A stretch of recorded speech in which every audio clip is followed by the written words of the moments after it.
He was a premiership player as a teenager and a premiership coach in his 30s. Now, in his early 60s, he's still mainstream in the AFL as a prominent, provocative commentator in print and on radio after many years in television. Welcome to Open Mic, Wolsey. Thanks, Mike. Interesting ride. Well, it has been, and who would have thought that 47 years ago, when I went down to Carlton as a kid, that I'd still be part of AFL footy. You got 50 in you? No, Mike, next year will be my last year. And in all forms of the media? Yes. And what prompted that decision? There's other things that I'd like to do, and my partner and I, Julie, we're looking to live overseas in 2014. To live? Yes, we're going to live in France, so that's something that we've wanted to do for a while, and the opportunity's there to do it, so we will. You gonna have a vineyard or some cheese and rolls? I'll drink some wine, but I won't have a vineyard. I bet you will. Let's go all the way back to 1967. You're 16, you're at Coburg High School, you travel to Carlton, to Princes Park to train via the tram. Ron Barassi is your coach, and you barrack for Essendon. Now, I know people won't believe that last bit, but you were an Essendon supporter, weren't you? I was a mad Essendon supporter as a kid. My mother was an Essendon supporter, and I used to go to the footy with her, and we'd pick up a few mates, and we'd go out to Windy Hill. Oh, we did it for years, and players like Jack Clark and Ken Fraser and Alec Epps, they were heroes of mine. Why do you...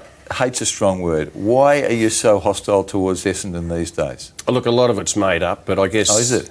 Yeah, part of it was that Kevin Sheedy was there, obviously, for a long while, and we were pretty fierce rivals as players and coaches. I also played my last game of AFL football at Windy Hill, and I buckled my knee, got carried off, and... as they did in those days, they gave me a bit of abuse and a bit of spit as I went up the race. Super career at Carlton, no doubt about that. You played 218 games, 3 flags before you turned 23 and ended up being captain. I mean, that's where your heart lies, isn't it? Oh, absolutely. The Carlton Football Club was so good to me in so many ways, and Ron Barassi in particular, John Nichols, who succeeded him as coach. They were my first 2 coaches for the first 10 years that I played, and obviously had a massive impact on me. And I played with some terrific players, and we played in premierships, and we celebrate those premierships today. 1972 is my favourite memory of you. You're playing this the grand final against the Tigers. There's 50 goals kicked in that match. You kicked 6 of them. Is that your personal highlight? It would be. I think to play in a premiership and to play well in the game, I don't think you can do much better than that. And as a youngster, I can remember going to Norm Smith's home, and Ron Barassi took us there. And the thing that Norm Smith said to the Carlton players was that the biggest test, the biggest stage was MCG finals, and to play well in finals was the true test of a footballer. And I guess, for us to have won that premiership and to have played well in it, it made me feel pretty good. Were you a dirty player, Wolsey? Yes. No conditions on that, you were just dirty? Well, look, it was a pretty tough era, and I played under John Nichols, and he was the protector and the leader at Carlton. When John finished, I looked around and there wasn't too much there as far as doing that role. Don't get me wrong, there were players like Percy and Trevor Keogh who would back you to the hilt. But as far as players, say squaring up, and in those days square-ups needed to be done, I'd sort of carried a bit of that. What was the biggest hit that you laid? Look, I knocked Jimmy O'Day out once. I get scared when I hear this story. And I got squared up upon, like the St Kilda boys got me, and that's fine. I got no problem with that. Is that the day that you heard the message amongst the St Kilda players that Walls wasn't to leave the ground on his feet? Yes. And I didn't. I remember a famous case involving you and Francis Burke. I think it was at Princes Park. The Richmond champion was reported for kicking you, correct? Yeah. He beat the charge, didn't he? He did. How did he beat it? Well, they got that many character witnesses. They got everybody from the Catholic Church bar the Pope. And the character evidence was outstanding, so much so I felt I needed to apologise for being part of it. There wasn't too much in it. and I'm glad he got off it. Yeah. Did you ever get reported for kicking? No. Did you ever kick anyone? Yes. Not a vicious kick, but No. an ankle tap or two. I actually gave an ankle tap to a North Melbourne player when I was very young. And I thought no one noticed it. Ron Barassi was captain coach, and as we came up the race at Princes Park and we got in the rooms, the door was slammed and he grabbed me by the throat and slammed me into the wall Did he really? and said, "I saw what you did, don't do it again." Was there a similar incident involving Peter Knights? There probably was, Mike, yeah. And I regret that. And again, it was an ankle tap, but yeah, because he didn't deserve it. Some people do deserve it. Did anything come of the Knights incident? No, it played on my mind a bit and I felt I should apologise, but I never have. Never have. You left Carlton on a sour note. The year's 1978. Ian Stewart is appointed coach. I reckon a month or two into the season, Stewart wants to relieve you of the captaincy. No, it was earlier than that. Early, was it? Yeah, it was after the first game. After the first game. Tell us what happened there. We played Richmond and we got beaten by about 10 goals. And immediately after the game, he cancelled the social function, which was wives, girlfriends having a dinner. And that's okay. On the Monday night, I went to training, did my warm-up laps, and he called me into the middle of the ground, just the two of us, and he said to me, "You didn't try." Really? And I told him, "You've been here 5 minutes, I've been here 15 years. Don't you tell me that I didn't try." Wow. And then he told me, How did it end? Well, he said, "I don't want you as captain. I don't want you to come to match committee." And I sort of sensed that he didn't want me. So how did it end? I'm talking about on the ground. So you've had this exchange. He said that you didn't try. You resented that, took exception to it. Did you then part company or was there more dialogue? No, we parted company. Yeah. Off to Fitzroy for 5 years. And then you returned to Carlton in '86 as coach in what was seen to be at the time a bizarre swap with Walls going back to Carlton and David Parkin leaving Carlton for Fitzroy. How did that all eventuate? Well, let me say this. I went to Fitzroy and played there for 3 years, not very well. Coached there for 5 years and just loved it. So I had 8 years at Fitzroy, which were 8 years that I will cherish and still cherish. How did I go back to Carlton? I coached Fitzroy for 5 years. At the end of the 4th year, I got a phone call from John Elliott, who I'd never met, because when I played at Carlton, he wasn't about. I think he was mainly in America. And he said, "I'd like to meet you at the jam factory where his offices were." So I went to meet him and he said to me, "I want you to coach Carlton next year." I said, "I can't do that because I'm contracted to Fitzroy." And he said, "Well, don't worry about that. We can sort that out." I said, "Well, no. I've got a 5th year at Fitzroy and I'm going to coach there." And I can remember driving away thinking, I've just knocked back the Carlton coaching job. Yeah. And it was funny. It was a situation where at the end of that 5th year at Fitzroy, I didn't know whether Fitzroy wanted me to continue on as coach. And I put it to them, "Do you want me to coach next year?" And I was told, "You can throw your hat in the ring," which didn't please me because I'd been there for 5 years and it had been Fitzroy's most successful 5 years in its last 50 years. So I was disappointed in that.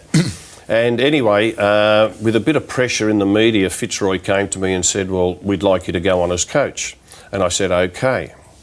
Well, about 5 days after that, Carlton got knocked out in the finals and I got another phone call. And this time it was Ian Collins. And he said, "I want to meet with you and John Elliott and so on." So I met with them and they said, "We want you to coach Carlton." I was in a bit of a quandary because I'd agreed to coach Fitzroy. But I also thought, well, I'd love to be coach of a premiership team. Fitzroy didn't afford you that opportunity, just with pure finances. And Carlton did. So I took the Carlton job. And did you leave bad-blooded with Fitzroy? Well, there were people at Fitzroy who were really disappointed in me, and they had good reason to feel that way. But it was a tough decision that I had to make. I couldn't have given Fitzroy any more in the 5 years that I coached them. You introduced the huddle, which is where the players congregate at centre half back at a kick-in, and then they all spread. Now, Was that your idea, and what was the origin of it? The origin of it was my two fitness guys at Fitzroy, Chris Jones and Tony Knight. Both of them had experience with overseas sport, particularly American basketball, and in England with rugby.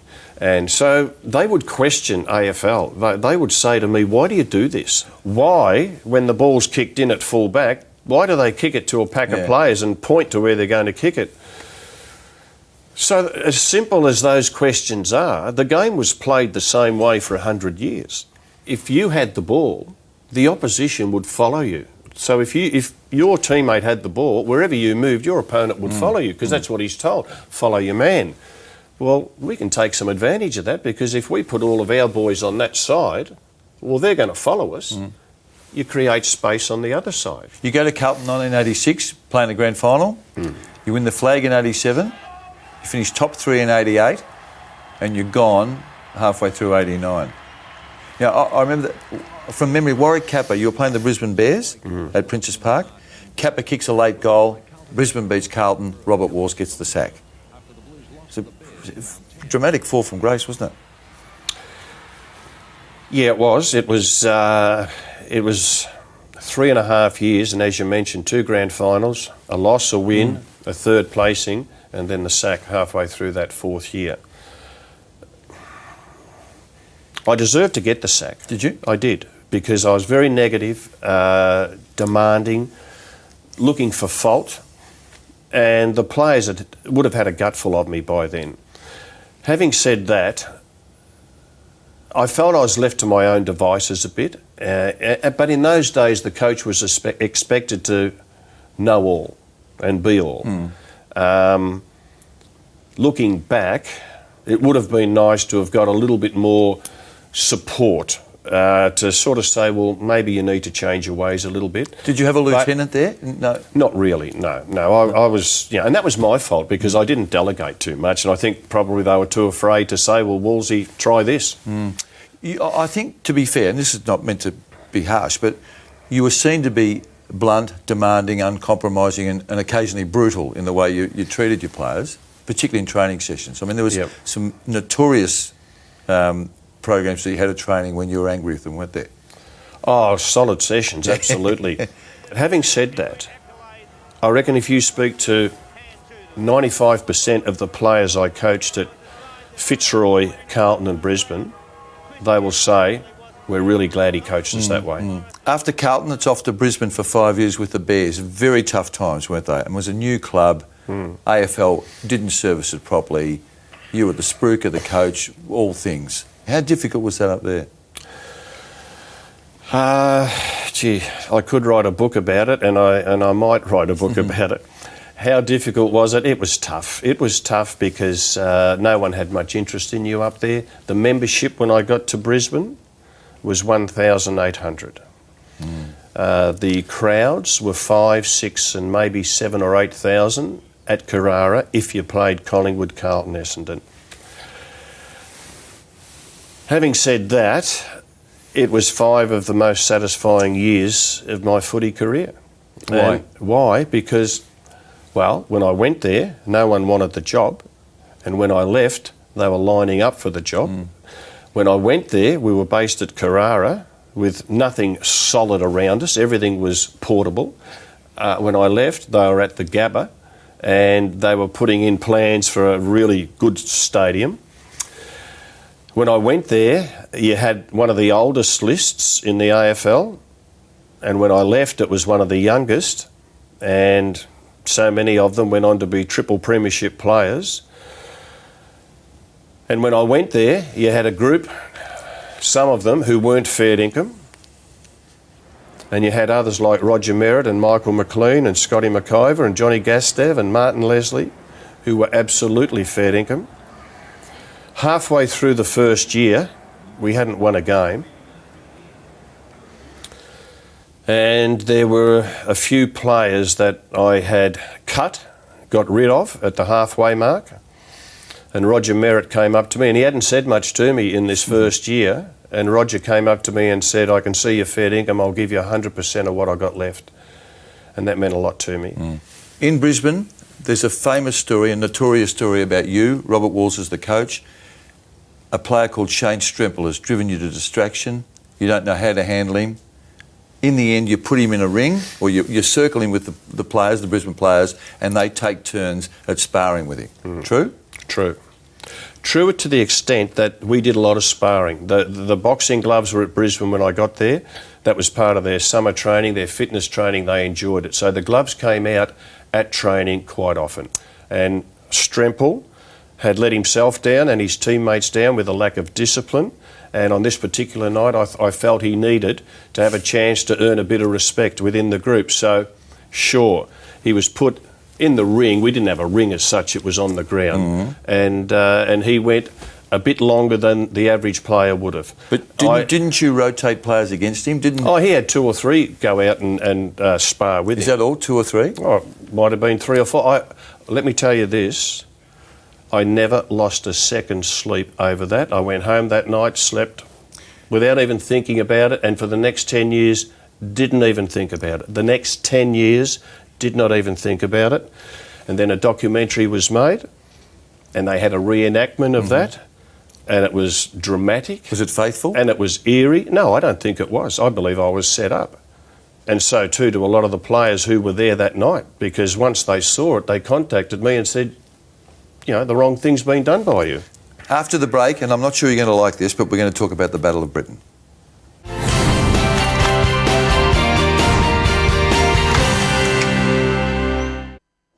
Your relationship with Kevin Sheedy, it had its origins when you were playing for Carlton and he was playing for Richmond. How hostile was it on the field? Oh, we didn't like each other at all.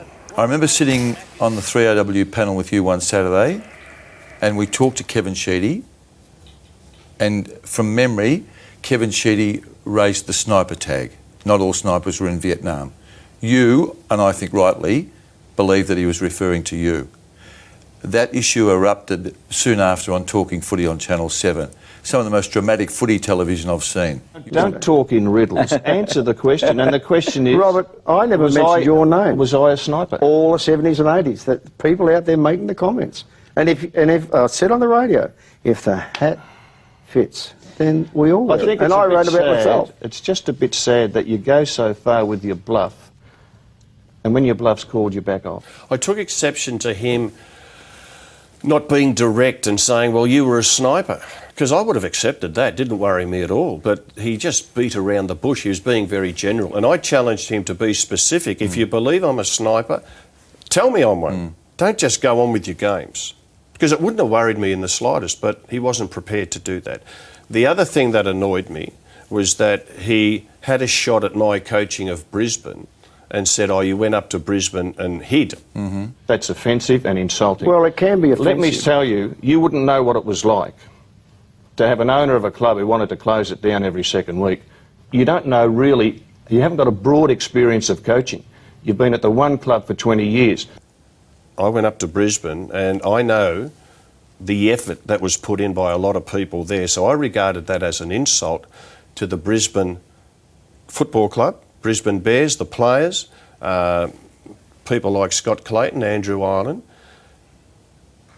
And don't forget that some of those young players, a few years down the track, beat Essendon in a premiership. They did. Do you like him? I can't say I like him because I don't know him well enough, but I wouldn't say I disliked him. He says he's growing on you, that you're growing on him. Like a wart. 1987, Wolsey, big year for you. Then you take off to London for an event called the Battle of Britain. Yes. Tell us your memories of that. Carlton are playing North Melbourne at the Oval. Yeah. You pick it up from there. I don't want to go. I don't want to go there. You don't want to go to London? I don't want to go to London. And I've told Ian Collins and I've told John Elliott, I don't want to go because it's a junket. The boys have won the premiership. Let them enjoy the premiership. And somehow or other they said, well, the sponsorship we get for this game goes to pay your contract. I said, well, why doesn't it go to pay Kernahan's contract or Bradley's contract or whoever? Why is it my contract? And they said, you got to go. So we play the game. They punch us up. And I'm just thinking, 2 weeks ago we're at the MCG doing what footy's all about, and here we are in this ridiculous game here. So Clarkson did what he did to Aitken, and it had to be squared up upon.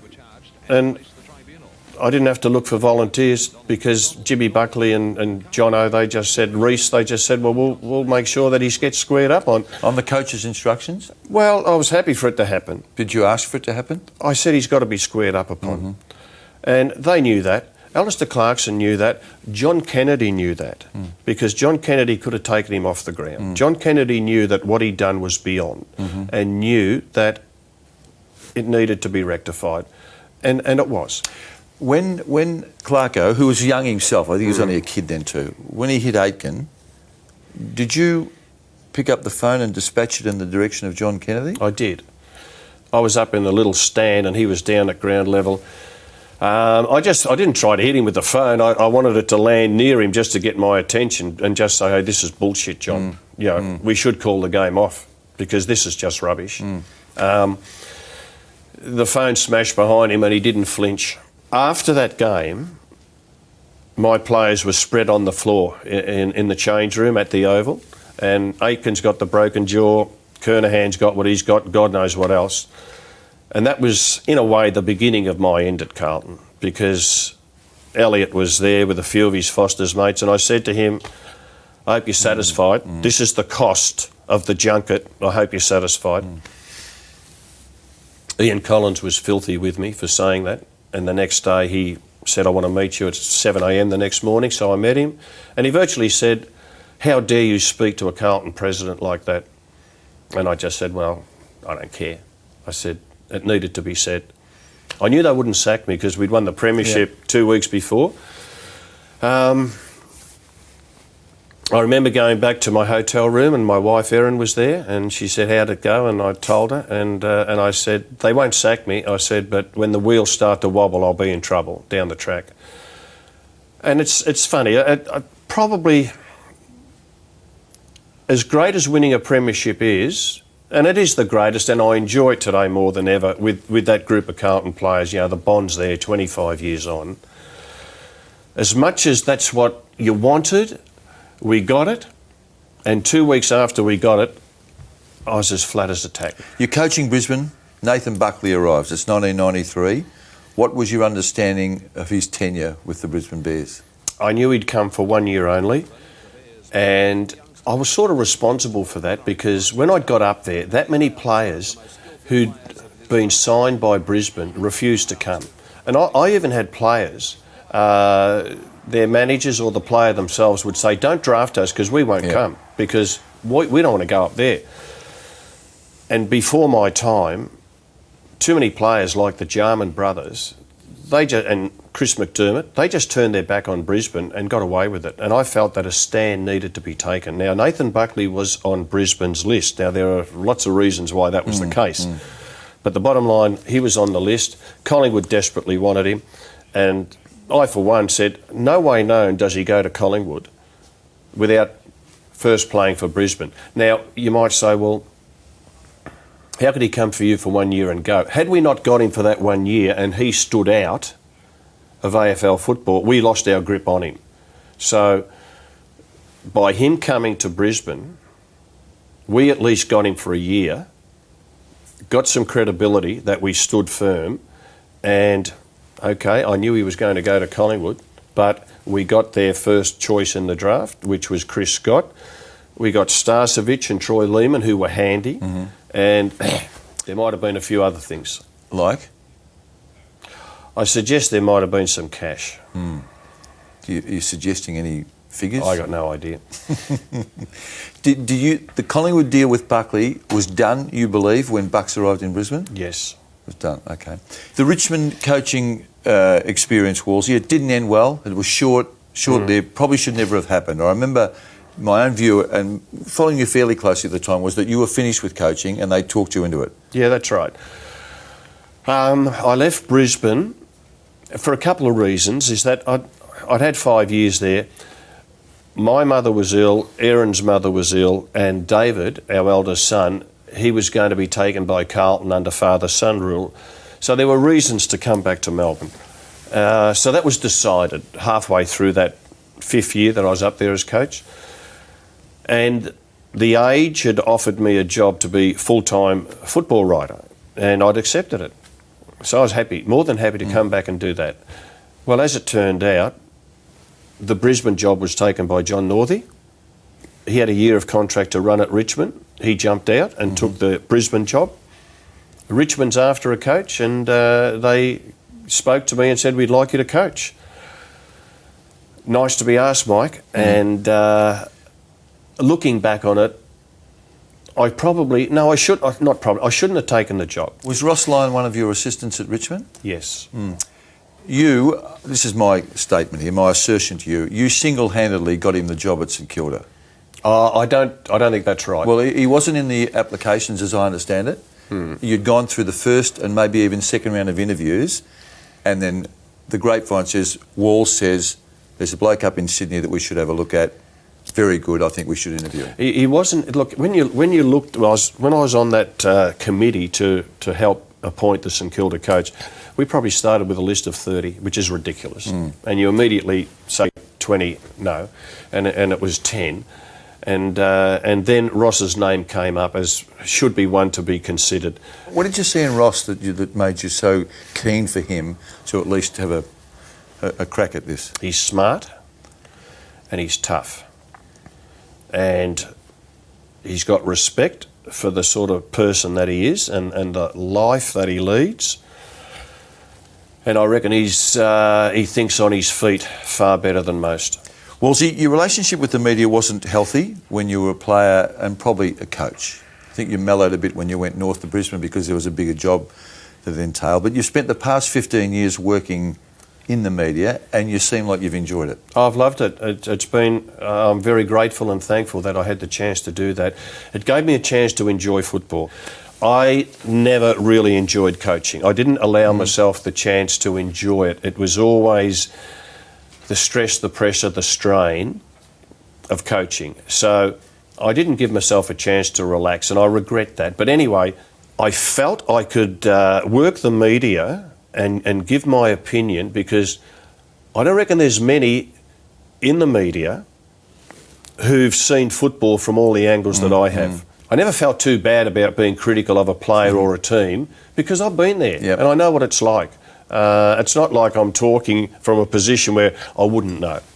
Well, it's been a massive contribution. I mean, there's been a couple of hiccups along the way between you and I, but your contribution on the ground, from the coach's box and in the media has been immense. You should be proud of that. I'm sorry you're not going to get to your 50 years in the business, but good luck for the future and thanks for your time. Thanks, Mike. Thank you. This has been a Fox Footy production.